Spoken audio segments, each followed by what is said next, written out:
Employees union CBA حق پرستی ہمارا شعار، مظلوموں کی دادرسی ہمارا منشور۔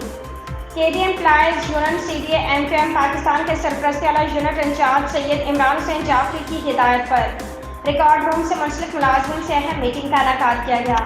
جس میں صدر عبدالمعروف، ڈپٹی جنرل سیکرٹری شیرف گنج، سینئر ممبر ذیشان ملک، engineering department sub unit incharge ظفر شیخ، سب یونٹ انچارج جاوید عالم، کور ممبر اکبر قریشی، اراکین کمیٹی عادل خان، عبدالوحید اور محمد صدیق سمیت کارکنان نے شرکت کی۔ اس موقع پر صدر عبدالمعروف کا کہنا تھا کہ 7 مارچ کو انتخابی ریفرینڈم میں 865 ووٹوں کے ساتھ بھرپور کامیابی حاصل کر کے امپلائیز یونین ادارے کے نمائندہ CBA کے طور پر منتخب ہوئی اور پچھلے 14 ماہ سے مسلسل ملازمین کے جائز حقوق کی جنگ لڑ رہی ہے۔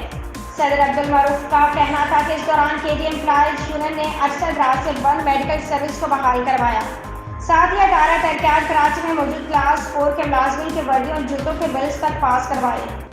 جبکہ جلدی ملازمین کے لیے ہم لیو انکریجمنٹ کا معاملہ بھی حل کروانے جا رہے ہیں، جس کا صحرا بھی KD امپلائیز یونین کے سر سجتا ہے۔ انہوں نے اپنے بیان میں کہا کہ ادارہ ترقیات کراچی کی تاریخ گواہ ہے کہ اس سے پہلے آج تک کوئی یونین اپنے دور اقتدار میں لیو انکریجمنٹ کا معاملہ حل نہیں کروا سکی،